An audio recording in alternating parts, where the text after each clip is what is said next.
City of Tennessee. There is a That's right. UTX out in Austin.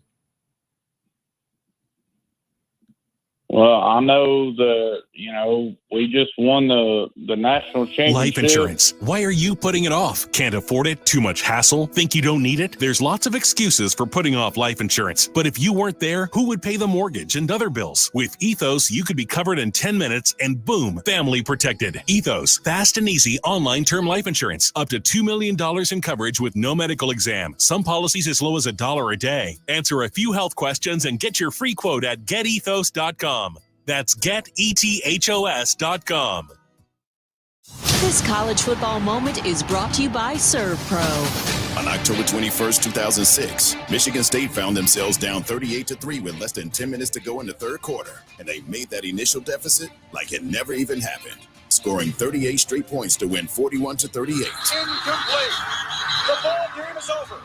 The Michigan State Spartans in one of the greatest comebacks in Michigan State football history. ServPro, like it never even happened. This is Paul Feinbaum.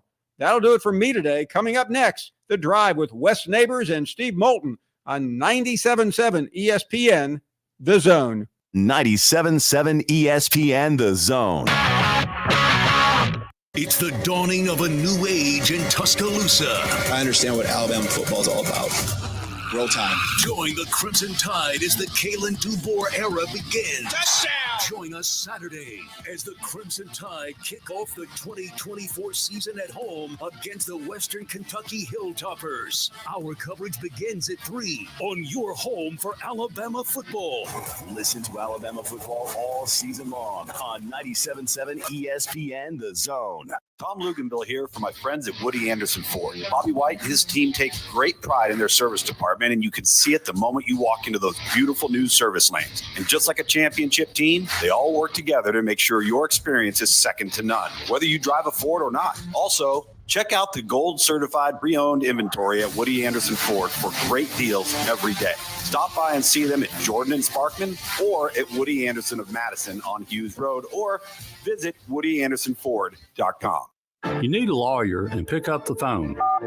I'm attorney Gary Lackey. When you call for a lawyer, where does that phone ring? It might be in a call center somewhere, maybe 100 miles away, but my phone rings in my office. The Lackey Law Firm. I'm attorney Justin Lackey. My phone rings in my office too. So does mine. I'm attorney Jennifer Lackey. And when you've been hurt and need help, we're here. We're the ones who take your call. And get what you deserve. You want to talk to your lawyer. You don't want to reach a call center. With the Lackey Law Firm, that never happens. The Lackey Law Firm. And this is the most important part. We'll treat you like family, because that's exactly what we are. The Lackey Law Firm. And I'll go you one better. If you can't come to us, we'll come to you. The Lackey Law Firm. The Lackey Law Family. 1-800-4-RIGHTS. No representation is made that the quality of the legal services to be performed is greater than the quality of legal services performed by other lawyers. The company is Eagle Masonry and Insulation, but did you know they're also Eagle Landscaping and Dirt Work? Eagle can take care of all your landscaping needs, including irrigation, sod work, and planting, both plants and trees. On the dirt work side, Eagle can grade and build your pads, haul dirt in or out, and even do erosion control. Philip Love and his team can do it all for you. The website is the same, insulatewitheagle.com, as is the phone number, 256-755-1556. Give them a call and see what Eagle can do for you. Eagle saves you time. Eagle saves you money. Forgiveness. Wow, what a word. What a gift. All of us have done things in our lives that we regret. All of us have done things that are disobedient. All of us have sinned and fallen short of the glory of God. Thank God for his forgiveness. Thank God that he separates our sins as far as the east is from the west and remembers them no more. Hey, I'm John Dees, pastor at Cross Point Church, smack dab across the street from the YMCA in Madison. Check us out at cpcfamily.org. Embark on a flavorful journey at the Brewers Cooperative. Located within the vibrant community hub of Stovehouse in Huntsville, our brewery isn't just about crafting exceptional beers. It's a destination where culinary delights and local brews harmonize. Whether you're seeking a laid-back lunch or a lively dinner with friends, our diverse menu has something to please every palate. With a commitment to quality and a passion for innovation, we invite you to savor the unique flavors of Huntsville's craft beer scene at the Brewers Cooperative. Call 256-678-7036. The Brewers Cooperative. Your Rocket City Trash Banners are back at Toyota Field for a home stand against the Tennessee Smokies. Today at 6:20 on Talk Radio WZZN 97.7 HD2 and the Talk Radio WZZN app. WZZN, Union Grove, Huntsville, Alabama. 97.7 ESPN, The Zone. This hour is brought to you by Woody Anderson Ford, Alabama's F-150 Superstore. Welcome to The Drive with Wes Neighbors and Steve Moulton. Call into the Neighbors Wealth Management Hotline, 256-576-4977. That's how I roll. And I'm not going to drink and drive anymore. That's 256-576-4977. Now, here's Wes and Steve. And away we go here live from Carrabba's. Walking you up to Braves baseball, as we'll have more Braves baseball coming up for you tonight. Braves winners last night, 10-6, and a pitcher's duel. I'm only joking. We are here at Carrabba's, and this will be your final warning. Well, your final announcement, I guess, if you'd like to join our fantasy football team, our fantasy football league. I don't know if there's maybe one super team that you could be a part of. Anyway, it's the draft is going to start here in about an hour. What Tom Abraham doesn't know is I'm probably going to commandeer a couple of his cronies to hop on because Wes Neighbors is out sick. Drew DeArmond has a function tonight. I would like to give a shout out to my brother, who's probably not listening. My brother is recovering from viral meningitis. So that is, I was down in Birmingham earlier today, and he's kind of had a rough time of it. And he is, I'm glad to report, on the mend and hopefully going to get released out of the hospital tomorrow. So, bro, hope you're feeling better down there. And if you happen to be listening, I told him, I'd give him a shout out. So we'll see whether or not he's paying attention to his younger brother here on the radio. If you'd like to be a part of the program, you can certainly do so on the Neighbors Wealth Management Hotline at 256-576-4977.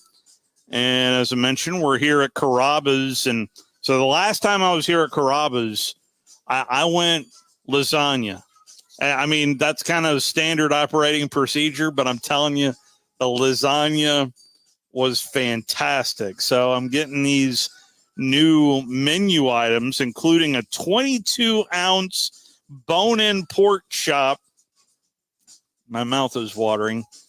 And prepared with our signature Mr. C's grilled olive oil, herbs, topped with a sweet bourbon compound butter, served with your choice of two sides. Yes. There we go. That is here at Carrabba's, a 22-ounce double bone-in pork chop.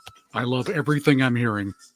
Yeah, baby. I mean, it's swing on by as soon as we get done here, Brian, and we'll hook you up. Oh, me and the missus. Every time we're at Carrabba's, I have to bring Carrabba's home for dinner. Yeah. There is also wings, grilled wings here at Carrabba's. And I remember the last time we were here, the pecans on the ice cream. It's a John what? John Cole, that's it. And I remember because I didn't eat. I ate like 2 bites of it, and Drew looks at me and goes, you're not going to eat the rest of that? And so I started wrapping up the gear, and I turned around, and it was gone. So that's what Drew, he just inhaled that. He probably did tingle a little bit afterwards. Anyway, I'm kind of getting off on a little bit of a rant, but I did want to invite people to come on by here to participate in our fantasy football league. It is run by Tom Abraham. If you did listen from noon to 2, you could obviously tell that he was under the weather in a big way. So he is going to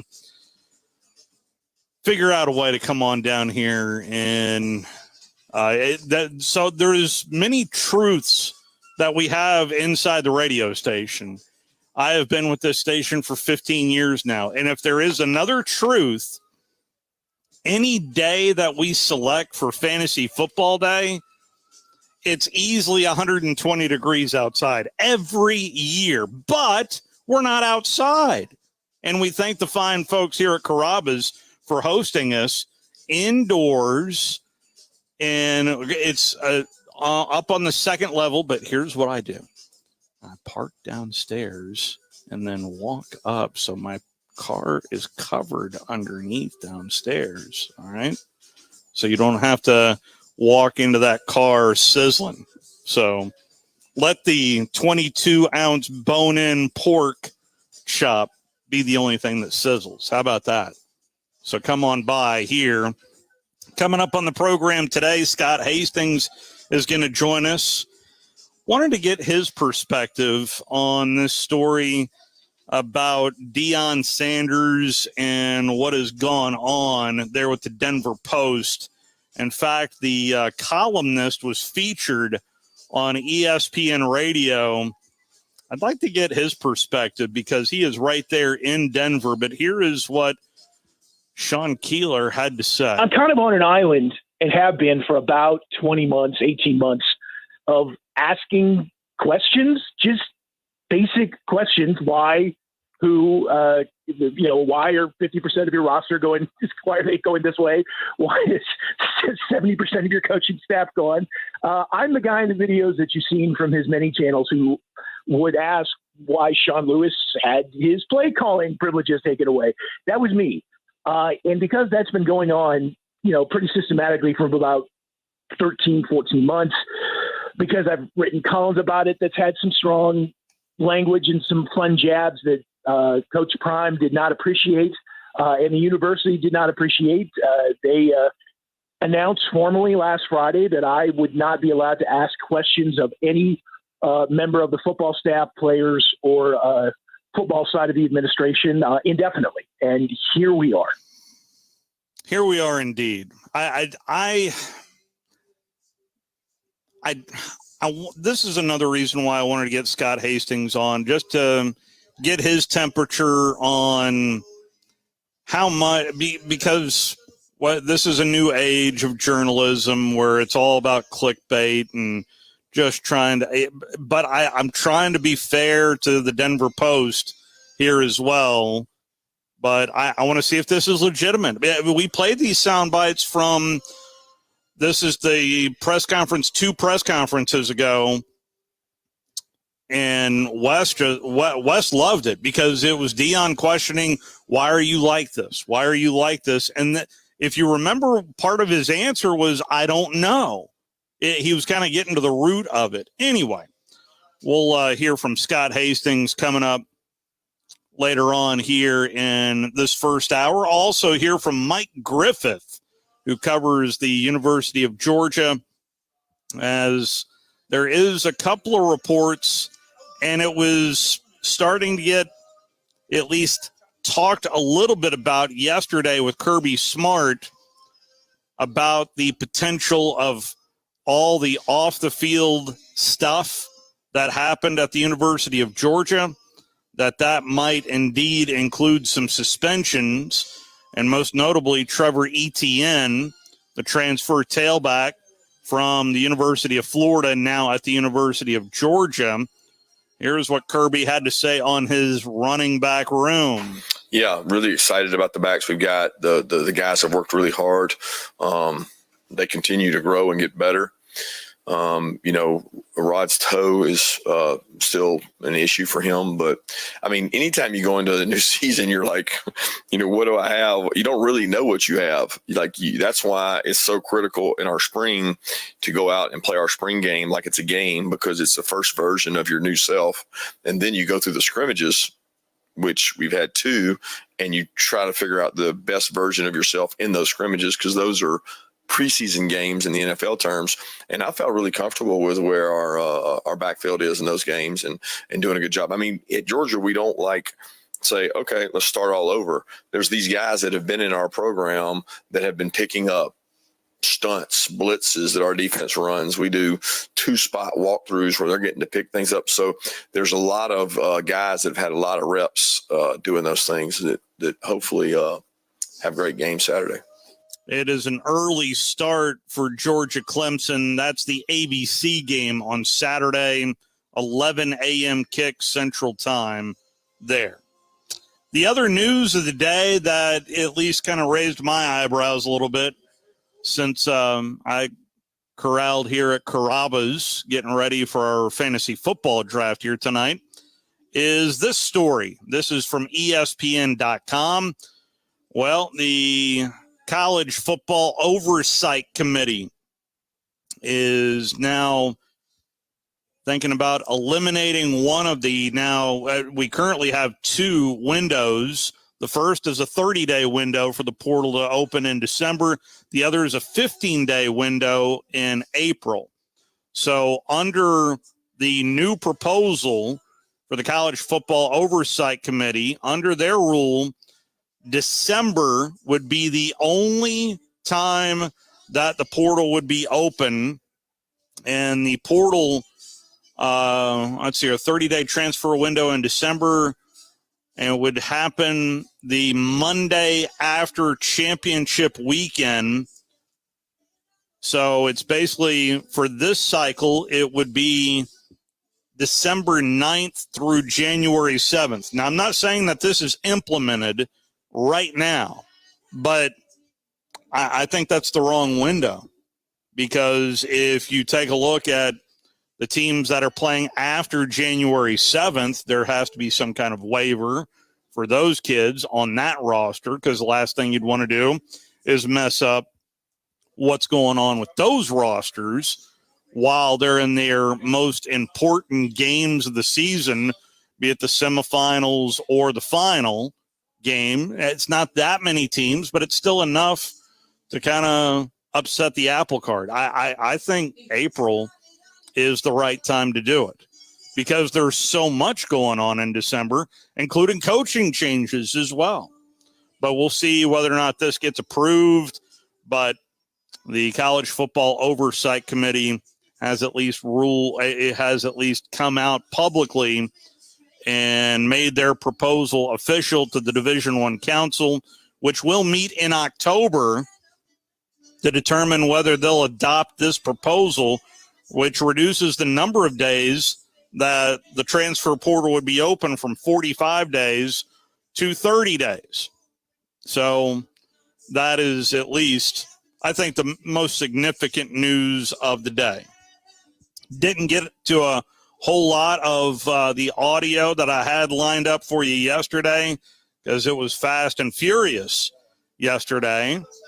A few other sound bites. How about Kalen DeBoer getting ready for his first Saturday in Tuscaloosa? There is not a lot. Pretty boring, probably that way. Not a lot of things that I feel I have to. I mean, it's all about the schedule, and the schedule, I guess, would probably be the thing I feel the most strong about, that you're eating within a certain time frame before the game, and what that morning walkthrough looks like, and kind of roughly when that is. It changes if it's a morning game, afternoon game, evening game. But, I also want to hear what our players have done. And so there's a couple things, on Friday that we'll tweak maybe from what I've done. And it's really, I've been okay with it at other places. It's just a matter of, those teams didn't want to do some of those things. It might be when you do your chapel. Maybe when the other activities, do teams like go to movies and things like that on Friday. So a lot of those things, I think from team to team, it's always different. The other piece of information I did not play yesterday has to do with the Auburn kicking situation. And I know a few folks in Fort Payne that listen to us are wanting to know about a certain McPherson. Any update on the kicker situation? Don't think Alex is much better. He's much better, and he's getting better. I don't think he will be ready to go, but don't hold me to that. So Towns is prepared and ready to go, and has had a really good week last week, and so we're That's where I think it's headed. But Alex did kick a little bit last Thursday. But I don't think he will be. I don't think he'll be quite ready this Saturday. One other interesting part of the Hugh Freeze press conference to me was the talk of the in communication devices that will be implemented, and Coach believing he needs to work on it. The players seem to be handling it pretty easy. It's probably me more than I think I'm talking into it, and I'm not, because I'm not hitting the right button, or it's I literally have. I mean, I feel like I don't know. Feel like I'm wearing one of the police belts. There's just stuff everywhere, and you got to hit the right button. So it's taken me some adjusting for sure. The players is pretty easy. I will say unfortunately we had a little issue with ours in the stadium Saturday, and I sure hope that's not going to be the case.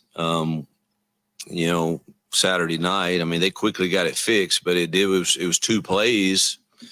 But I hope that that's not the case, and a reoccurring problem that you might have. And they really couldn't tell me what was wrong with it. So, but it's taking some getting used to from the coach's standpoint. I think DJ handles it better than I do, because he just uses a walkie-talkie. But my hands are so full that I don't, I'm trying to use all the buttons, and maybe that's a mistake. I don't know, but, it is, I do think there's some benefits to it for sure.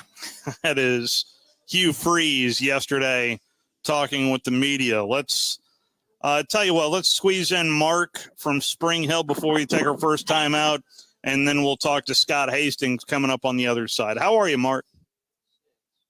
Well, how y'all doing? I'm good, thank you.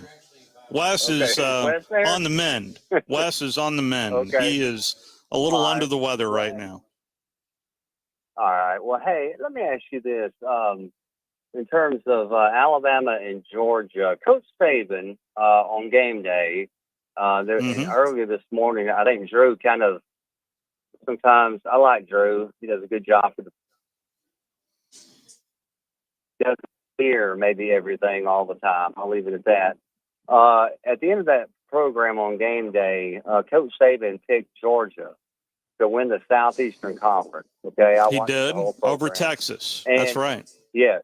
And he also went so far as saying that this is where Drew disagreed with me, but I believe he said, quote, until somebody beats Georgia, I'm going with Georgia. Yeah, we played that yesterday.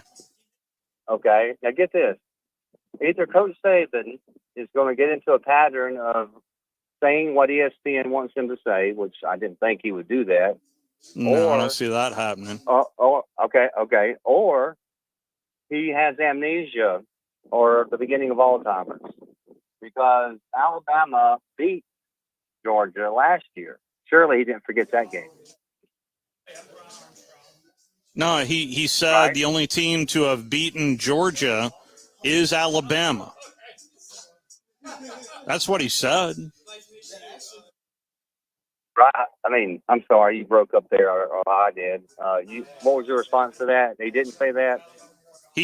What I heard on game day was the only team to have beaten Georgia in the past handful of years is Alabama. That's what I heard Coach say. He did say that. He did say that about, I don't know, maybe 2 hours in. But if you go back, and that's what Drew said too, and he blew up and everything, enemas and everything. But if you go to the very end of the show, and when they get down to where it's time to pick the Southeastern Conference champion, his justification for picking Georgia was, quote, until someone beats Georgia, right? Then I've got to go with Georgia. And so I just thought that was kind of either Coach Saban is referring to only this year alone, right? And kind of how he thinks. Really, that's how he thinks. It's a new season. That's a life. Well, but I don't know if you heard him, but I don't know, Mark. I don't know if you heard him on Pat McAfee as well. He did mention that he did not pick Alabama for the rat poison factor. He called it reverse rat poison that's why he did not pick Alabama, was to not add to that rat poison for this team. Right. And so I don't mean to pick them apart here. I love Saban. You know that. I'm a big Alabama fan. I'm as big as Drew on that. But it's just kind of weird. Saban, I don't think Alabama needs any reverse psychology. We don't need rat poison. All we need is to line up. I think Alabama has got a better than what's being predicted team. But I will say this and hang up on this. Those Georgia Bulldogs and Kirby Smart, here's what I do predict. What's that? They lost a big game at the end, had everything on the line. Alabama took it from them. That was their playoff game. They lost their playoff game. So, I mean, I'm a big Bama fan. I hope Alabama can beat Georgia. But if I'm being realistic, I'd go with the Dogs, too. My issue is more of until somebody beats Georgia, Well, So, anyway, I think the suspensions are going to be a real factor this weekend. I think Clemson is going to make it closer than people want to believe. But I that's didn't hear just about my that, opinion. but of course, I've been under a Well, rock, I guess, nothing's but, official yet. We'll talk with Mike Griffith coming up. Mark, I appreciate the phone call. Let's go ahead and take our first time out. We'll talk some Coach Prime on the other side. Scott Hastings going to join us from Denver next. You're listening to The Drive with Wes Neighbors and Steve Moulton on 97.7 ESPN The Zone. This summer, make it a Woody Anderson Ford. Make it 0% financing, make it no down payment, and make no payments for 90 days. Hey folks, Bobby White back again for Woody Anderson Ford. It's our Ford summer sales event, and I promise you can save serious dollars on a large selection of our 2024 Fords. We've got financing as low as 0% for 36 months on 2024 F-150, Explorer, Expedition, Edge, Escape, plus all-electric F-150 Lightning and Mustang Mach-E. And on all these Fords I just mentioned, you'll make no down payment and no payments for 90 days. Can you say Orange Beach, here we come? This is going to be a good summer. Come choose from over 550 new Fords, and you'll learn firsthand that nobody will work harder to earn your business. Brand new award-winning Fords with 0% financing, no down payment, and no payment for 90 days with your good credit. This offer ends 9/3/24. Come see us today and make it a Woody Anderson Ford. Hope to see you soon. Ann Adams with Berkshire Hathaway Rise Real Estate is the one name to know if you're buying or selling real estate. With years of local experience, Ann Adams offers buyers in-depth knowledge of the local housing market and will narrow available properties down to those you'll be interested in so you can save time when shopping for your new home. If you're ready to sell, Ann offers a seamless process using accurate pricing and expert negotiation skills to make sure you get a fair price for your home. Call Ann Adams today at 256-337-2625 or log on bhhsriserealestate.com. Since 1986, Full Moon Barbecue has been cooking quality meats low and slow over a hickory wood-fired pit. From ribs and wings, brisket, turkey, catfish, and sausage to the best butts in town. If you're planning a holiday or a birthday party, Full Moon has a large banquet room. And Full Moon is ready for your next catering or tailgate. Just call us and we'll take care of everything. 256-713-0070. Full Moon Barbecue on the Parkway next to Costco. The best little pork house in Alabama.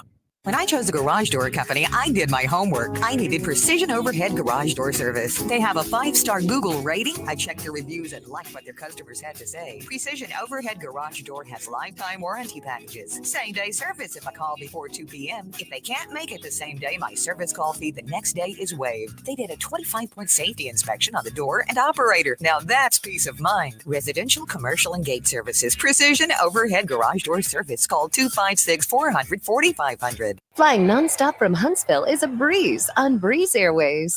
They're nice people flying nice people to nice places on really nice planes. Let's be direct. Nonstop from Huntsville to the places you want to go. Las Vegas, Orlando, or Tampa starting at $49. It's time for a weekend getaway or a long overdue week away. Time to check in using the convenient Breeze app and check out. What are you waiting for? Book today at flybreeze.com. That's flybreeze.com. Breeze Airways. Seriously nice. Looking for your next adventure to be out of this world but don't have enough money to buy a spaceship and leave orbit? Well, look no further than Divergence VR theme park off of Governor's Drive Southwest in Huntsville, Alabama. Are zombies more your style? How about driving your favorite cars on the world's fastest track? Or maybe a gorilla game that has you climbing up tall trees to escape other gorillas? Wait, that's actually a thing? Huh. Would you look at that? For whatever adventure you can dream of, call 256-203-4128 to get your VR adventure started now. This segment of The Drive is brought to you by Woody Anderson Ford, located online at woodyAndersonFord.com with 2 locations, Hughes Road in Madison and Jordan Lane in Huntsville.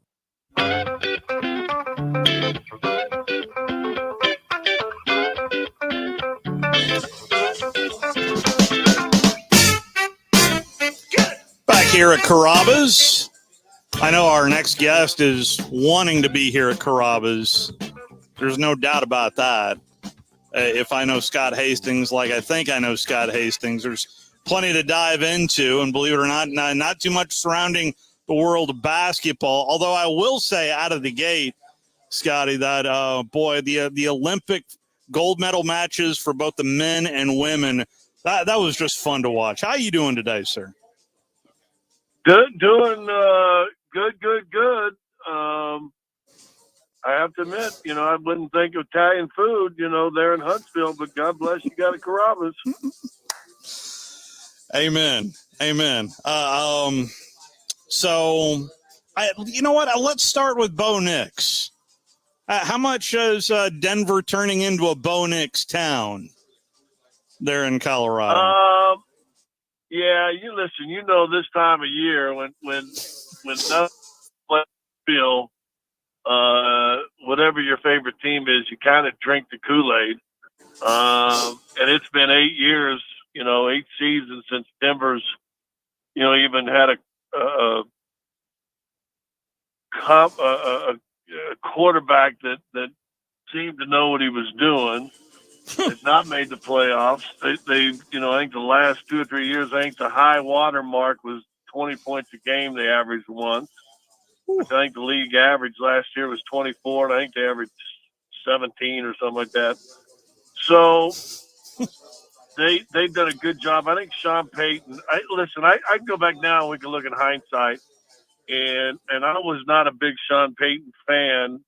And I did not like how he ran things last year. He kind of came in, pushed all the media to the side, pulled a Deion Sanders to the media before there was Deion Sanders, and just wasn't likable. And I look back now, and I think he was so vehemently against Russell Wilson and who he was and what he had left that I just don't think he was very happy as a head coach making $18 million. That being said, he's come this year, and I probably went to 12 of the 14 or 14 of the 16 practices they had.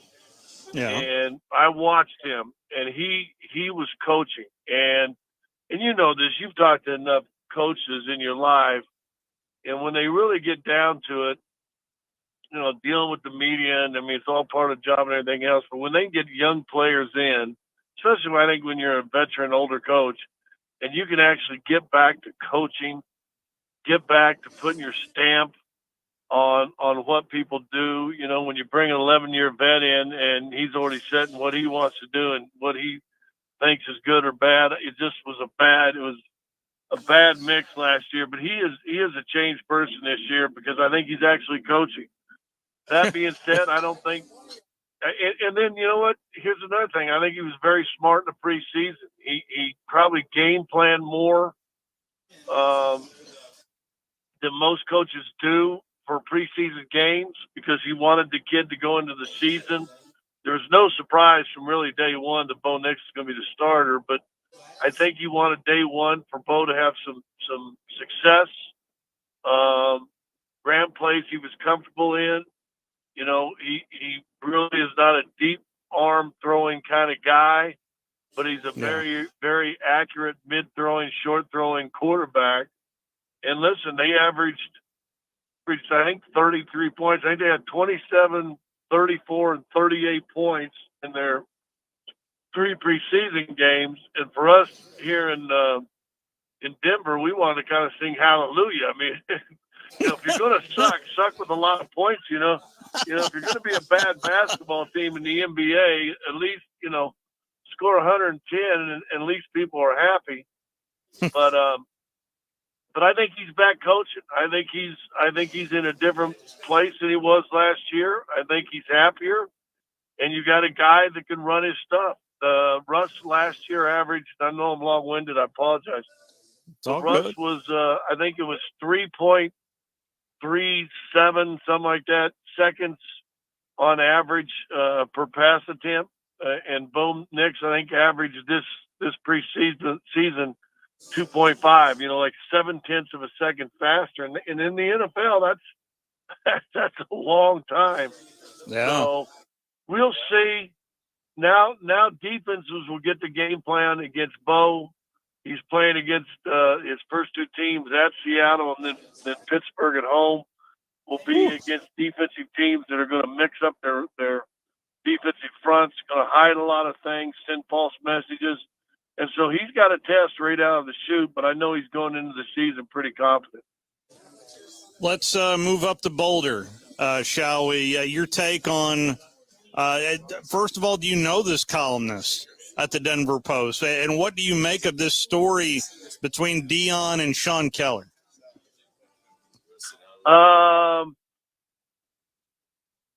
I think Sean has been hard on him.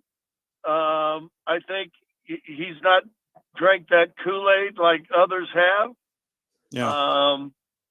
He's unless he's a columnist, and columnist guys, Saban probably had at least one guy there in Alabama that was always had the needle, right? And win 9 in a row, but lose that 10th one, and you knew he was going to come up with something snarky. But I never heard Nick. But I never heard Nick, because I heard this in a press conference about 2 press conferences ago, point out to Sean, why are you like this? I mean, he was trying to get to the core of why is he like this. Yeah, here's what I'll say. I'll give you a couple. He's called him a false prophet. He's called him the Baron of BS.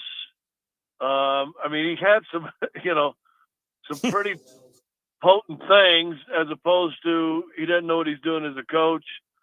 So he is hard on it. That being said, I have never in my life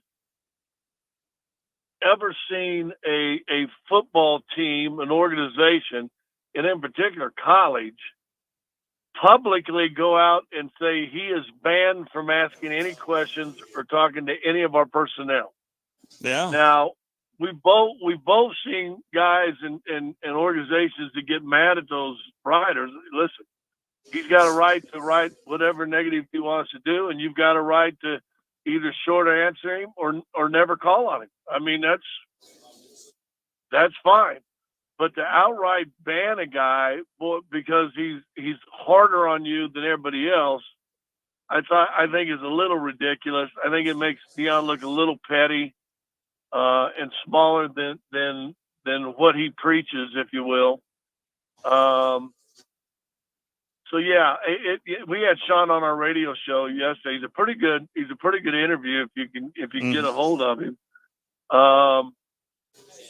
And you know what? If I were to give you a picture, do you remember the old Odd Couple TV series with Jack Klugman? Yeah. Is he Oscar? Is he Oscar Madison? He is an Oscar Madison, except with a beard. I mean, he you and I are just aging ourselves right there on that one, right? You know that? Right. But it wouldn't surprise you for him to be in the press room and have mustard on his shirt. I mean he's old school. But, listen, the problem is, and listen, what Dion has done for the University of Colorado, and whether you like Dion or not, doesn't matter, because he has made the program relevant again. True. I mean, their first 3 games, I think, on television or on of the season last year were national televised. I mean, he's having, game day. ESPN was coming out there. Oh yeah. So he's made the program relevant, but eventually it's going to come down to wins. and are you coaching? But Deion's did a good job. He has insulated himself from the local media. I don't think he's done one other than the Channel 4 here in town, who has a coaches show that I'm sure the school and he is paid for, has done 0 sit-down one-on-one interviews with anybody in the local media since his arrival. Really? So he's got bigger fish to fry, I think. Well, he did that at Jackson too, by the way. I do know that. Didn't really sit down with anybody in Jackson, Mississippi either.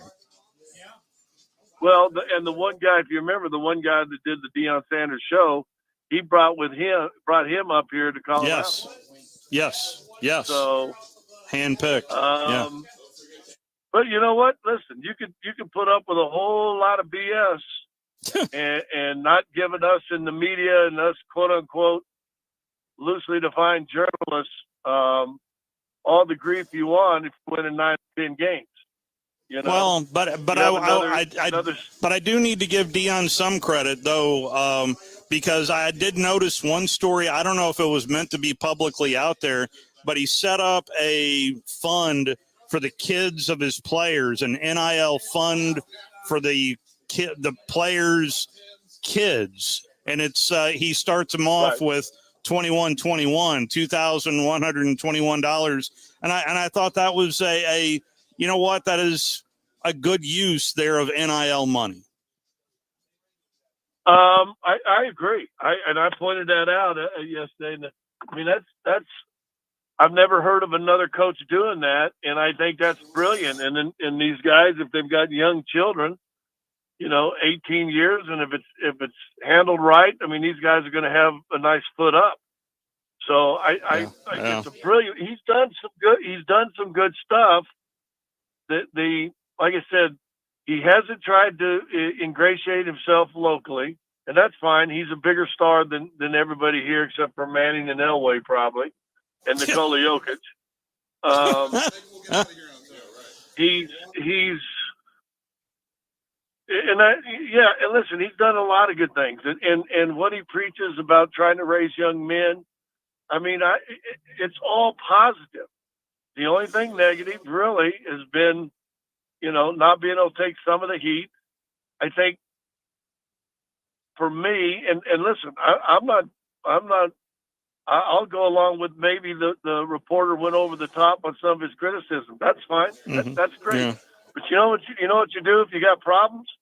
You call the guy up in your office and say, "Dog, talk. The question you brought up. Where's this stem from? Where does this come from?" That's a conversation you two should have privately, and let's see if you can work and find some sort of common ground. But to take it, just to attack him on the stage like that, which, okay, and I actually had no problem with that. It's a little petty, but that's okay. Those guys are big boys too that are writing some of these articles. But then to just have it banned, that you are not allowed to ask questions, that's, I honestly, I've been quote unquote in the media since 1993. So do the math on that one right there. 31 years. Yeah. I've never seen that. I've never seen anything like that in my life. Well, you got plenty to chatter about there in Denver. It's just a shame that the Rockies aren't part of the conversation. I guess it truly is football season there in Colorado. But Scotty, I always appreciate the time, sir. Yeah. Hey, real fast, most of us forgot the Rockies were still playing. It's a beautiful ballpark. There's no question about that. But if you like the long balls as well. Yeah, it's one of the best. It's a beautiful park. They got they actually really do have some good young players. It's just that, listen, I grew up in Kansas. And so my boyhood team and my team today is still the Kansas City Royals.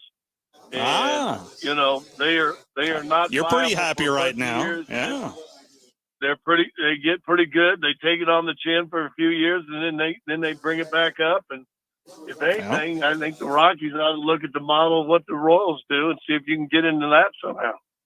Yeah. I still love the fact that that George Brett Pine Tar game. Anyway, I'm going down a rabbit hole on that one with you. But anyway, it's Scotty. Hey, I really appreciate. Someday when we have time, I'll tell you my George Brett story. I think it'll tickle you. Okay, well, we'll make it happen. Scott Hastings, you're the best. All right, brother. I love talking to you. Be good. Likewise, I always appreciate the time Scott Hastings gives to us here on the drive, and so we'll blame on both parts, according to Scott Hastings, for that whole Denver Post Colorado Buffaloes situation. Let's move over to another big game, not getting as much spotlight due to potential suspensions at the University of Georgia. We'll talk to Mike Griffith next, right here on the drive on 97.7 ESPN The Zone. You're listening to The Drive with Wes Neighbors and Steve Moulton on 97.7 ESPN The Zone. If hunting and outdoor recreation are your passions, it all starts with the right property. That's where I come in. I am Bo Butler with Southland Realty and Auction, a hunting and recreational land specialist and a Jackson County native who sees land through a hunter's eyes. Just as you trust your guide on a big game hunt, you can trust me to find the perfect property for you. Thinking of selling? Let me help you make your land attract buyers. Remember, Bo knows land. Call me at 256-609-0512. The Huntsville Men's Clinic opened in 2020 for guys who get it done. Let's talk, fellas. You solve problems all day at work. You fix your sink when it's broken. But when it comes to ED and low T, it doesn't get done. We get it. You hate going to the doctor, but you're the guy that fixes things. At the Huntsville Men's Clinic, there's nothing to fear and no reason to delay. We've been destroying bedroom boredom for years. Our friendly, discreet team of urologists and doctors will take the time to listen. So if you haven't fixed this, call us. When the pills fail, call us. If you feel like you've tried everything, call us. Here, there's hope. From the conventional to the next level. We even offer treatments for size increase with instant results. Imagine finally taking care of this with no surgery. It's time to be confident. Join the thousands of guys who found success after walking through our doors. Will you be one of them? Dial 256-368-0333 or go to HuntsvilleMen'sClinic.com to schedule a $99 male performance consultation, including blood work. Do it for you. Do it for her. HuntsvilleMen'sClinic.com. Book your appointment now. Are you tired of power outages disrupting your life? It's time for a Generac standby generator from Current Electrical. Storms may rage outside, but inside your family's powered up. So why choose Current Electrical for your generator needs? 1, we offer a wide range of models to suit every budgeted energy requirement. 2, our project managers handle every step of the process: power, gas, permitting, and inspections. 3, our certified technicians install your generator with precision, ensuring peace of mind. Don't wait for the next blackout. Call 256-880-1880 or visit us online at jetsuperstore.com. Hey folks, Bob Baumhauer here. We're extremely proud that Baumhauer's Victory Grill has been serving Alabama for 43 legendary years. Our motto is legendary fun, legendary food, and we strive to make every dining experience a special one for all of our guests. Our menu features delicious, always fresh and scratch-made in-house recipes. And of course, our award-winning wings and sauces. And don't forget, our happy hour and halftime daily specials cannot be beat. Baumhauer's Victory Grill, legendary fun, legendary food. Our customers want best-in-class solutions. That's why we've recently added many new vendors like Zebra barcode printers. Our next level team has added premier automation solutions. We're not here to sell you just one product, and we love helping you find the right solution to your specific need. That's what doing the right thing is all about, and that's why our customers have come back for over 50 years. Looking for your next game day party destination? Well, think outside the box and kick back at Flosa Premier. And you may be thinking, isn't that the trampoline place? Of course it is. But it's also the one-stop spot for all things fun. And if kicking back with the boys to watch the game is your jam, then you're in the right spot. Jump or not, Flo tends to all ages, meaning while you sit back and watch the game, but little Jimmy's having the time of his life perfecting that front flip he most definitely wants to show you. You got this, Jimmy. So next time you think Flo, think fun for everyone. From the Fox 54 Weather Center, I'm Chief Meteorologist Jordan Dressman. A mostly sunny sky this afternoon. Temperatures climbing into the upper 90s and lower triple digits. We only drop into the upper 60s, lower 70s as we head into the overnight early Wednesday morning. Much the same through Wednesday afternoon. A mostly sunny sky. Temperatures consistently climbing into the upper 90s and lower triple digits across North Alabama, southern Middle Tennessee. We're talking about some of the hottest air we've seen in several years across the Tennessee Valley. We only drop into the mid 70s as we head into the overnight early Thursday morning. I'm Chief Meteorologist Jordan Dressman on your home for ESPN Radio, 97.7 ESPN The Zone. Our steady diet consists of food and football, and occasionally some baseball and hoops. Did you eat a lot of paint chips when you were a kid? 97.7 ESPN The Zone.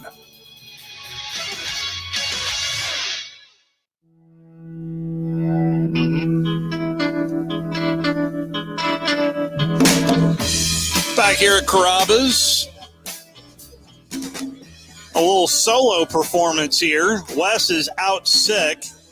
I can only hope Mike Griffith will stay on the line for me. The Dogs are a 13.5-point favorite over the Clemson Tigers. Is covering the Dogs yet again is Mike Griffith for the Atlanta Journal-Constitution, Dog Nation. Griff, how are you, sir? I'm doing good, Steve. How are you?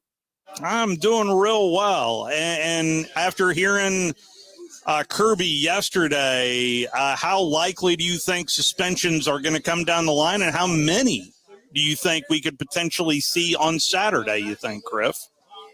Oh, I don't really know. I mean, the only one I think in question is maybe Trevor Etienne. I don't know about Smile Munden, but it's really hard to say, Steve, because, I mean, you were there in Dallas, and you heard Kirby talk about finding these guys a lot of money.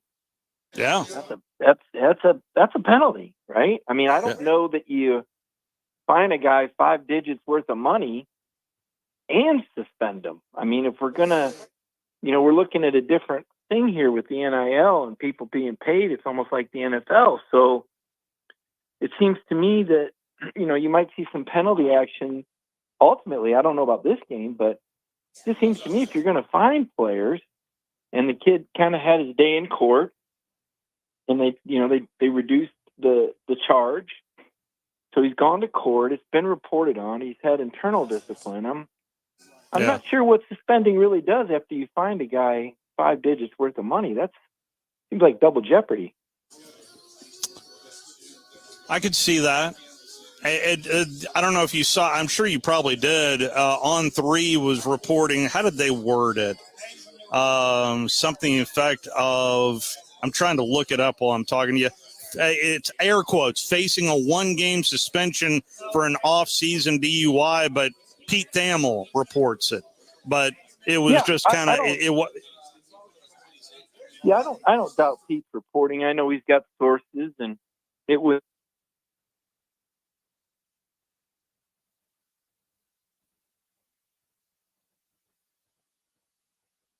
I guess I'm just kind of wondering about, what it's really all about. Yeah, that's fair. Well, here's the question, Steve. So you talk about discipline, and, ultimately it's about, teaching a kid a lesson. And if you're going to fine a kid 5 figures, that seems like a pretty big penalty. If you're going to fine a kid and suspend him, it almost seems like that's more about optics. Like, oh, see, we're suspending him. But I don't know that it really helps the player. And I'm not sure about punishing the whole team or the boosters or the fan base. I mean, I don't know that you do both. I guess I'm a little confused by, every once in a while you got to say, well, why do you, it's a traffic offense. No one was injured. I'm not saying that what he did was right. It was a horrendous mistake on Etienne's part, but it's not like, a drug policy where a kid has to serve a suspension internally. That I understand that, but traffic offenses, I'm not sure where you draw the line. Yeah. I'm talking to Mike Griffith right now on the Neighbors Wealth Management Hotline. And what are your biggest questions about Georgia entering into this Clemson game, Griff? Well, I mean, the running back room. I mean, because not only, you're talking about Etienne potentially not playing, but, Rod Robinson's the next man up, and he's probably out with a turf toe. So You're left with a guy in Branson Robinson who's very talented but didn't play last year. He had a very serious knee injury in fall camp and didn't even play. So it'd be his first game in 2 years on a knee that hasn't really been tested in game action. Didn't play in the spring game either.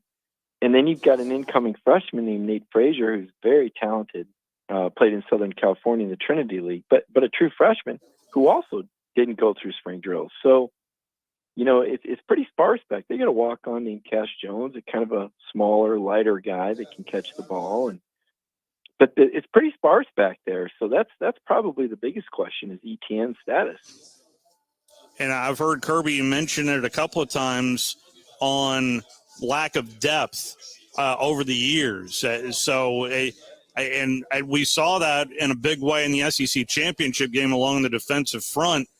How deep do you think the O-line and the D-line are? How many usable bodies do you think Georgia has on both lines, you think, Griff? Well, the offensive line as of now is an embarrassment of riches. They're very deep. Yes. They're good. Yes. They're very solid. Defensively, though, particularly the interior defensive line. So this year's Stackhouse is back, and he's starting, and Warren Brinson's back, and he'll start, but he missed a scrimmage with an Achilles. So you wonder about it. I don't know, if he's 100%, but he's certainly going to play. Your number 3 guy was Jordan Hall. He's a former 5-star going into his 3rd year. This is usually when these guys blossom, but he suffered a broken tibia, and he's out indefinitely. So your number 3 tackle's out. Xavier McLeod is a guy you got to transfer in from South Carolina, and he's dealing with an abdominal strain. So then you're down to Jamal Jarrett and Kristen Miller, and they're pretty talented guys. And these guys aren't any slouches. They're very talented, but they're young, and they haven't seen sustained action. So these are the kind of guys that have to come to fruition quickly. Any chance we might see kind of a similar 21 game where that was a knockdown drag-out between Clemson and Georgia? You think we may see some similarities of that on Saturday? Well, maybe. You never know. I mean, that Clemson defense was second in the nation. I think Georgia was first. You saw the top 2 defenses in the nation in an opener. And of course, Georgia had some injuries at the receiver position. And so then freshmen playing their first game, Brock Bowers and Ladd McConkey, and both kind of made a few mistakes in that game. So that was a tough game for Georgia. They pulled it out 10-3 on that pick 6, you remember. I would think there's going to be more points than that, Steve. But I don't know about it. It's your first game with the in-helmet communication. You wonder how much that's going to benefit the offense, and could that lead to a higher scoring game? You wonder about the game plan if you're Georgia. You wonder about the game plan if you're Clemson. I mean, the way Dabo and Kirby play, these teams typically don't beat themselves, so there may be a little sparring going on early before anybody takes any chances. It might be the kind of game where a turnover kind of gets things going, or explosive play or special teams play. And then they kind of open it up and you find out more. So I see a game that starts slow, could end up in the 30-21 or 27-24 or, 37-21. You can play the game 10 times and it's going to come out different every time. I really thought the loss of Ra was significant. Do you think that as well? And what does that wide receiver look like even without Ra? Yeah, Ra never really hit stride at Georgia. He had some moments, but I don't know if he missed a guy that hadn't really got it done for you. I know he was really good at Mississippi State and led them in receiving before he transferred over last year. But, Dominic Lovett is a guy that transferred in from Missouri last year and was pretty solid. He's the leading returning receiver. He's got good hands. He's going to catch the ball out of the slot. I'm not sure how much of a deep threat he is. Arian Smith's probably the fastest player in the country, but he hasn't been real consistent. But he can catch the deep ball. He's worked a lot to get better to become a 3-down receiver and run some of the intermediate routes. We'll see how that's gone. And Dylan Bell's a guy that's emerged as a real playmaker and, makes some really nice catches and can run with the ball after the catch, but not a guy that's gotten a ton of separation like Ladd did. I mean, Carson had a margin for error when he was throwing to Brock and Ladd that I don't know that he's going to have. Tight ends, they're probably still going to go double tight end a lot. They're really deep at that position and strong. And Oscar Delp is very reliable. He's a future NFL tight end. And then Benjamin Urasic is another incoming transfer from Stanford that I think they're going to use him where they used Brock, and we'll see what kind of plays he can make in space. I don't think anybody's going to equal Brock Bowers for a long time, but this is a guy I think that can do some things after the catch. So they got some other weapons and some other ways that they can attack teams. Carson Beck, it was just and I've heard Kirby mention quite a few times on the reporters having more questions than he had personally about what kind of player Carson is, what kind of development. Do you guys get to watch practice at all there in Athens? Oh, we get to see a little bit. We haven't seen enough to really be able to say as far as live scrimmage action, but Carson knows this offense well, and he's probably the most talented quarterback they've had since Matthew Stafford. Not the most accomplished, but the most talented. I mean, he went 13-1 last year. I think he was 4th in the nation in passing, and he's the leading returning passer in the nation. You've seen the projections, Steve. A lot of people think he's a projected number 1. I wonder myself if he wouldn't be starting for the Denver Broncos if he'd gone pro. But, the real question is the supporting cast. And, Carson can go to the line and change plays and audible quickly. Kind of reminds me of Peyton Manning days, right? When you got a guy that's that advanced, the question isn't about him. The question is how quickly can the receivers adjust to the calls on the fly, especially in the opening game. And a lot of guys that haven't been the number ones before at their respective positions. So you wonder how detailed Georgia can be and how many checks and adjustments Carson can make effectively where he and his receivers stay on the same page. It's I think what happened over there in Dublin opened all of our eyes of just why it's so much fun to watch this game, Griff, of just what Georgia Tech was able to do. Well, I tell everybody, I don't know why you're surprised. Georgia Tech played Georgia with an 8, and Georgia beat Florida State 63-3. Of course, I'm joking. FSU was playing without their starting quarterback and 7 or 8 opt-outs. But the fact of the matter is, Georgia Tech has gotten sneaky good. Brent Key's team, they'll punch you in the nose. Now, they had some losses last year, a little inexplicably, but they had some nice wins, and they're competitive. And when they're dialed in, that's a really good football coach. Brent Key is a really good football coach.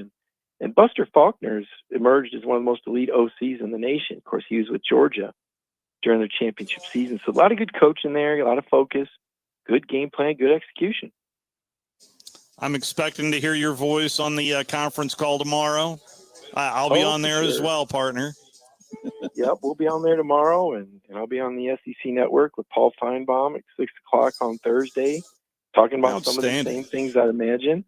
And, of course, we do our show on the beat. I had my show last night, and that's on tape. And if you go to our Dog Nation YouTube channel, I talked a lot about this ETN deal and got a little pushback from my co-host.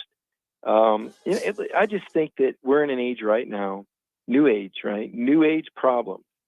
And I thought in Dallas, Georgia was very proactive with a new age solution. I haven't heard, Steve, and maybe you have because you watch the whole league closely, but I haven't heard any other program come out and say they're going to start finding players. It may be happening, but Georgia's very aggressive with that. Yeah. So that's why the ETN thing puzzles me a little bit. That's not to say that he won't be suspended. If Pete Damel has the source on that, Pete's a very good reporter. I wouldn't doubt it. I just haven't heard Kirby say it yet, and I guess I'm a little bewildered by that. If you're going to find a kid 5 digits, I don't. It seems to me you do one or the other. I don't know why you do. And we're talking about a traffic offense here. Yeah. Griff, great stuff as always. Appreciate the time, sir, and look forward to hearing you tomorrow. Yep, look forward to it, Steve. Thank you. That is Mike Griffith, kind enough to join us, talking a little dogs. 13.5 is the spread there for Georgia over Clemson. You a Klubnik guy? I don't know. It's pretty clear. I'm going to go back over Klubnik. But I don't know. There's that running back room for Clemson is not getting nearly the hype that I think that it deserves. Their leading tailback is back as well. I think it's going to be a little closer. And I think if Georgia will win, it's a big game for the SEC. I know that. Sports Center comes up next. You want to do a little round table next? Absolutely. We're at Carrabba's, baby. This summer, make it a Woody Anderson Ford. Make it 0% financing, make it no down payment, and make no payments for 90 days. Hey folks, Bobby White back again for Woody Anderson Ford. It's our Ford summer sales event, and I promise you can save serious dollars on a large selection of our 2024 Fords. We've got financing as low as 0% for 36 months on 2024 F-150, Explorer, Expedition, Edge, Escape, plus all-electric F-150 Lightning and Mustang Mach-E. And on all these Fords I just mentioned, you'll make no down payment and no payments for 90 days. Can you say Orange Beach, here we come? This is going to be a good summer. Come choose from over 550 new Fords, and you'll learn firsthand that nobody will work harder to earn your business. Brand new award-winning Fords with 0% financing, no down payment, and no payment for 90 days with your good credit. This offer ends 9/3/24. Come see us today and make it a Woody Anderson Ford. Hope to see you soon. WCZN, Union Grove, Huntsville, Alabama. 97.7 ESPN, The Zone. This is SportsCenter.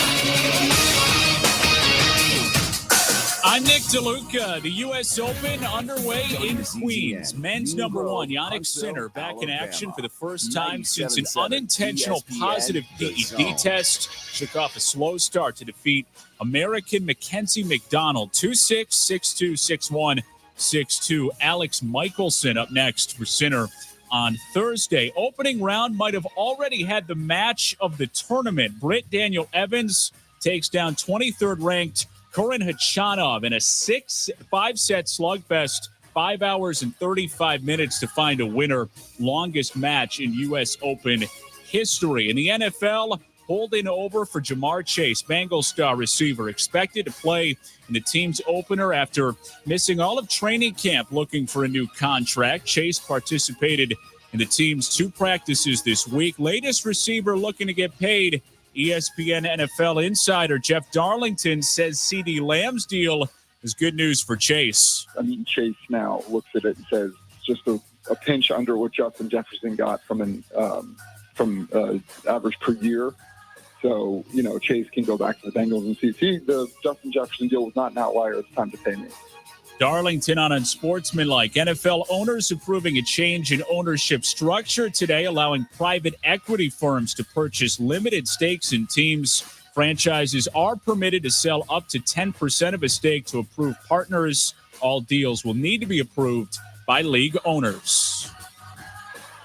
Hey, what's up, y'all? It's Peter Burns. Coming up Wednesday on Unsportsmanlike, college football preview week rolls along. How are the Longhorns and the Sooners going to fare in year one of the SEC? It's Unsportsmanlike, Wednesday morning, 6 Eastern on ESPN Radio, ESPN2, and ESPNU. 97.7 ESPN, The Zone. Welcome to The Drive with Wes Neighbors and Steve Moulton. Call into the Neighbors Wealth Management Hotline, 256-576-4977. That's how I roll. And I'm not going to drink and drive anymore. That's 256-576-4977. Now, here's Wes and Steve. It's worth replaying. I did this yesterday with all the press conferences. Here is, on the heels of talking to Griff, here is 59 seconds of Kirby Smart. Kirby, you mentioned some of the top running backs. It's game week now. I wonder if you can tell us if Trevor Etienne will be available and how you feel about Branson Robinson and the 3 freshman backs. Yeah, I'm excited about all those guys. I don't really talk about any of the other stuff in regards to any of our players with suspensions, but I'm excited about all the guys that are going to get an opportunity to play it back. When we saw you at SEC Media Days, you talked about needing depth, long season, a lot of injuries, etc. Do you feel you have that right now since then? Or is it just over the course of the season, some guys will step up, or as a head coach, does one never feel you have enough depth throughout the year? The latter. With Roderick, is there any kind of time frame for when he'll be able to come back? Not real sure. Probably be week to week. Not sure how long it'll take in terms of the surgery. Yeah, regarding suspensions, I know you guys are going to handle that internally. Have those decisions at least been made internally on whether or not they will be available for Saturday's game? Like I said, we don't discuss those. Thank you. Looky, who's here at Carrabba's? Tom Abraham is here. John Abraham is here. Who's this guy right here? Who's this guy with a headset on? I'm just eating and shaking my head. Joe That's all Hahn. I'm doing. Joe Hahn. I'm everywhere. It's the second show I've been on today. I'm kind of excited about this. Play-by-play voice of the Sparkman Senators. Isn't that what they're called? The Sparkman Senators. They're not Sparkman. They're the Senators. Tell him. And we don't know exactly who their quarterback is right now, okay? Oh, really? No, yes. Their starting quarterback got injured like in the halfway through the second quarter down in Spain Park. And then they brought in the next kid, like Keaton Williams. And all he could do was run around. I think he threw like maybe 4 passes total. It was like I was watching Georgia Tech. So, yeah. And as I'm talking to you, I'm getting ready now for the Hillcrest game that's coming up tonight or on Friday night. Of course, I've got Madison Academy. They take on Randolph at Zone 2 versus Zone 3. Bandy has decided to leave the premises as soon as I brought that up. But that'll be a whole lot of fun. But it's good to have you back. Hey, man, I am excited about being there. I'm excited about being here. Fantasy football draft. It's my only fantasy football league that I'm going to be in this year. Excited about being in Carrabba's. Excited about doing the Sparkman football with Baby A. Man, there's a ton of stuff that I have to be excited for right now. So, yeah, it's really fun to be back and to be able to be doing all the stuff that we're going to be doing coming up here in the next few months. So I'm ecstatic about all of this. So the most significant news of the day, in my opinion, came from the Oversight Council trying to eliminate a window. And they're going to go their suggestion is to stick with the December window and not the April. So I was thinking about this because I was driving over while you were talking about this at the very beginning of the show. And, there's some people in your lives and everybody's had them where the easiest decisions they make hard. Like you would think that for me to go to the restroom here at Carrabba's, I would just go straight to the restroom. But there's some people that would go in and out and weave in and out of tables just to go there. Like they make the dumbest decisions. Yeah. Why do you choose December? There's no reason to choose December. Like the NCAA goes, okay, guys, let's get together. Let's everybody think about all the things that we could do and the way that we can make this and make it make sense. And that guy that stands up and goes, well, why don't we just do this after spring ball? It makes sense. We're going into the summertime. Like it's going to be a lot easier to do. No, let's do it right during bowl season and during the college football playoff. And let's make players decide what they're going to do as they're also preparing for the semifinals and the finals. See, here's the thing about this, and everybody has been in this situation.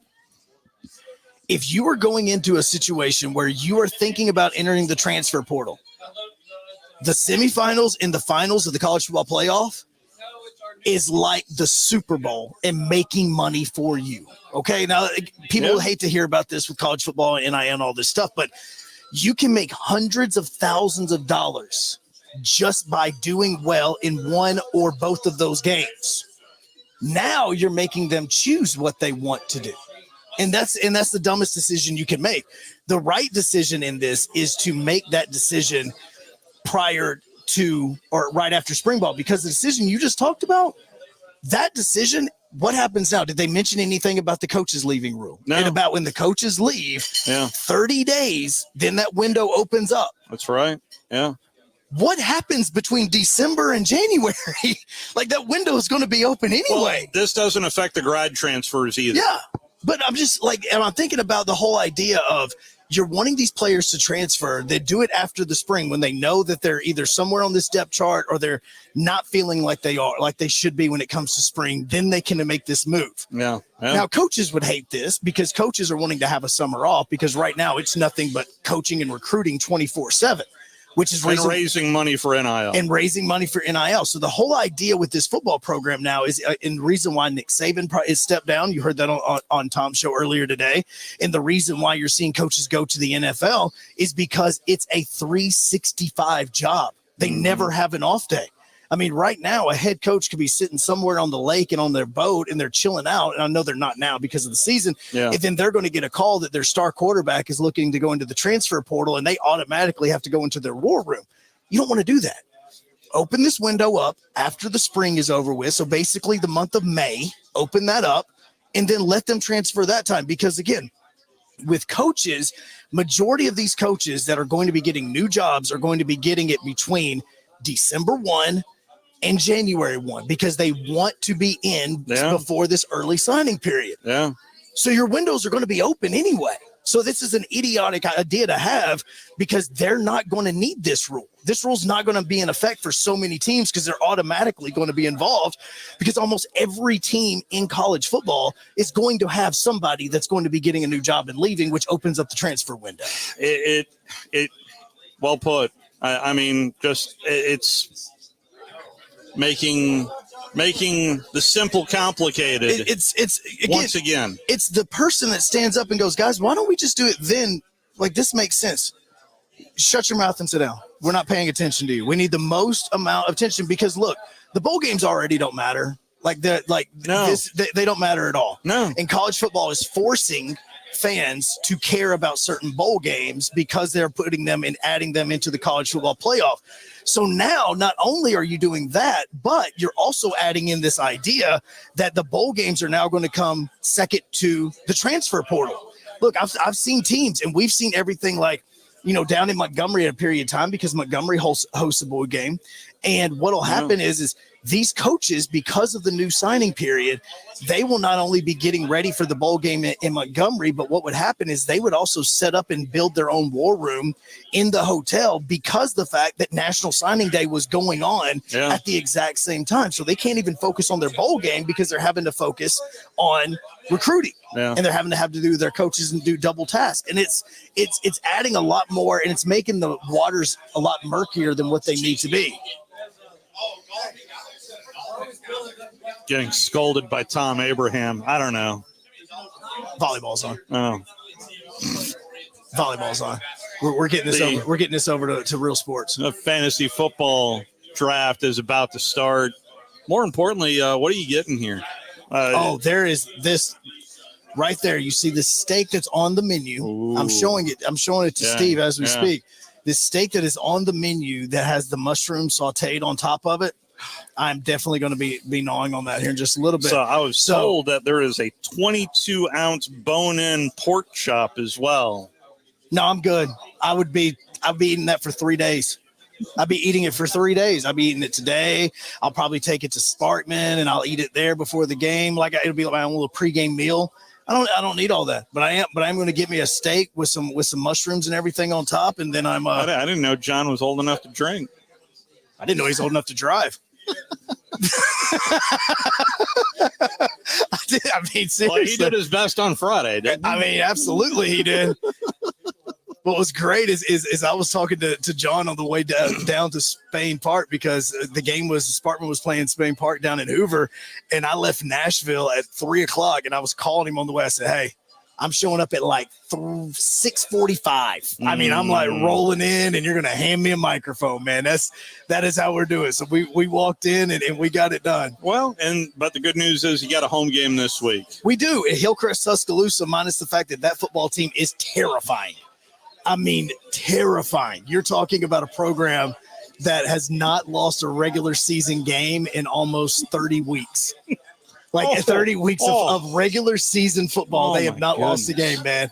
And their starting quarterback is a La Monroe Coach commit. Watson know this? Or? No, well, it was on purpose. See, when he was talking to Baby A, he said, "Look, I want my region or my non-region schedule to be as difficult as possible, so that once we get into the regular region play, we're going to be set to go," which is good because this team was 5-5 last year, and they were 1 win away from making it to the playoffs. That's whereas right. you throw it and turn it around, and Hillcrest Tuscaloosa is now hopping into the region of doom. So now Spain Park, who was in the region of doom and dropped down now to 6A, last year they were 7-3 and didn't make the playoffs because their 3 losses were all in region play. And Hoover, who was 5-7, actually had a better region play schedule than they did as far as record is concerned, and they got in the playoffs over them. So we have all of that, and right directly in front of me right now, I just got the email of all the Titans players that have been cut, and so now I'm going through this. The 53-man roster. 53. But nothing is set today. I mean, even there's a lot of guys that made the 53 today that might not have a good day tomorrow. Right, because the Titans made at least 2 trades. They just traded Malik Willis. They also just traded another player. Did they really? They made a trade earlier a little while ago to get a linebacker from the LA Rams. Now, the interesting thing is, as well as I'm looking at this, is you're looking at this placed on IR list, and you have Chance Campbell and you have TK McClendon. You can use the PUP list, and you can also use the IR in your advantage to keep players that are not available. So the one that really is kind of sad, even though if you're a Titans fan, you knew it was going to happen, was Braden Narvison, who is the kicker that made the 59-yarder. He did get released today, but you can't carry multiple kickers on your team. You just can't. And so you knew that he was going to be let go. Now it's going to be interesting to see who comes back and re-signs with the Titans on the practice squad. Yeah, you buying into the Caleb Williams hype? No. I just – one, he has a lot of weapons around him, which is going to help him out. The one problem that a lot of teams that are drafted number 1, when the player gets there, they don't really have weapons. What Caleb Williams is going to need to do is he's going to need to be a game manager in the beginning and understand how fast the sport is, because he even jokingly said during on Hard Knocks after the first week when he played was like, "Oh, I thought it was going to be faster." I'm like, you were playing 2s and 3s, man. You're playing 2s and 3s. This is not what you're going to be seeing. And so he's going to be going up against the defense. Like, he didn't see T'Vondre Sweat. He didn't get to see Big Jeff. He didn't get to see those guys. Like, he's going to go up against a really good defensive line and a secondary that is now going to be arguably one of the top 10 in the AFC. So he's going to be going up against some talent, but just get it to your playmakers, because they have a lot of good playmakers on the outside. And that's where, if he's just smart and dumps it off to them, then he's going to be all right. But I don't know if he's that guy. I feel like he's a guy that wants to make the plays between Rome Odunze, DJ Moore, and they also has, I think it's who else was it? I think it was another Williams. Keenan Allen. That's what it was. Keenan Allen. Yes. They added him. You have got plenty of opportunities to just dump it off and get out of the way. Just get out of the way. I'm ready. He does it. As a long-suffering Falcon fan, I'm ready for that turnstile where it's almost let me spin it. No. I get to spin it on you. The South Division in particular. Why in heaven's name is your quarterback not playing in the preseason? We know what we're doing. Do you? Do you? No, absolutely not. Do you? I think it's abundantly clear the Falcons haven't known what they're doing for a long time. Kirk Cousins may not be available week 1. Like, we know that. But you don't say, Michael Penix Jr. is good. No, he's good. And everybody's hyping up the Falcons. This is the Falcons' year. No, you want to know why? Is because you can't be that dumb multiple years in a row and have somebody like Kyle Pitts on the outside and just go, "Hey, man, I need you to run block. That's all I need from you. Just run block." Again, like I'm rocking a Derrick Henry T-shirt today. I know he's not a Titan anymore, but it's like using Derrick Henry for pass blocking. I love the Ravens are my pick to win the Super Bowl. The only thing about Derrick Henry, and the only thing that the Titans offense has actually improved since losing him to the free agency, is the fact that when he was in the huddle and he was on the team, it was very predictable. You knew what this offense was going to be. Mm-hmm. You knew that he was either going to be getting the ball and running up the middle, or that he was going to be pass blocking. That's it. Because he wasn't going to be going out and running routes and doing all this. So now you automatically didn't have to worry about one guy, which really helped the defense in planning this out. Now with the way that Tajay Spears and Tony Pollard is going to be in this, both of those guys are interchangeable, which everybody here, I'm telling you, do not draft either one of them, because their carries are going to be split the way they are. But you now have no clue what the offense is going to be, because both of those guys can do everything. And that's why this offense is going to be better. I mean, look, there's Titans fans that got excited over the weekend because the Titans put up 30 points in a preseason game. They haven't scored 30 points since 2021. They haven't scored 30 points in a football game since the Green Bay Packers Thursday night football game in 2021.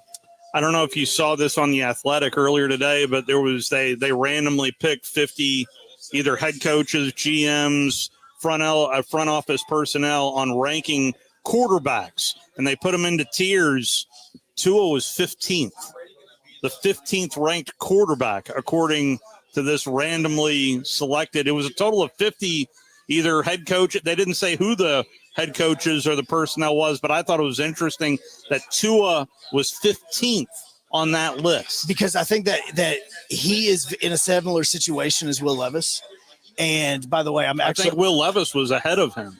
Well, and let me correct something. It was actually 2021 against the Miami Dolphins. Speaking of Tua, it was that game that they scored 30 points, not against the Packers. But the thing about Tua is that he's a player that people do not know if the Dolphins are good because of him or if the wide receivers are helping him become good. Because just like what we were talking about with Caleb Williams and the wide receivers he has, when you have Tyreek Hill, which I have the number 2 pick in our draft, and I'm absolutely taking him. No, Waddle. Waddle. You have Waddle. You're adding, and you have HN in the background or in the backfield that had the fastest play in the NFL last season.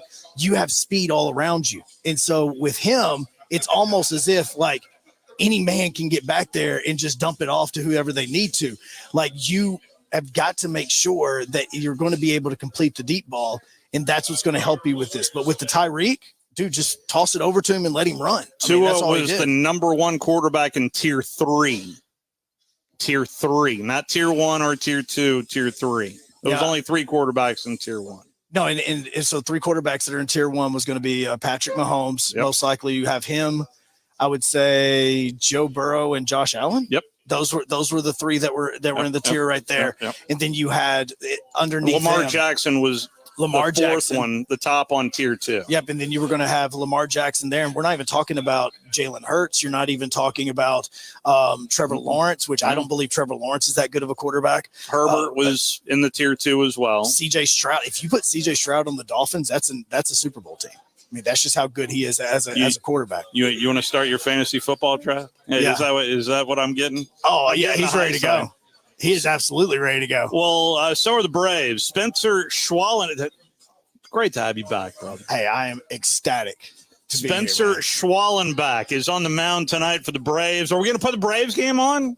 Are we going to put the Braves game on? No, we're watching Baylor and Reuben Gap, and it's not even Baylor Bears. It's Baylor, Tennessee. A big thank you to Carrabba's for hosting us comfortably indoors when it's triple digits outside. A big thank you to Carrabba's for allowing us to commandeer their room in here. Great to see you. But I am so pumped for everything. I'm telling you, the ability to be back here and do all this, it's going to be awesome. It's going to be amazing. That's going to wrap us up tomorrow. We'll walk you up to Hey Coach. Yeah, Hey Coach moves to Wednesdays, and we'll hear from Kalen DeBoer coming up tomorrow as well. Have a good night, everybody.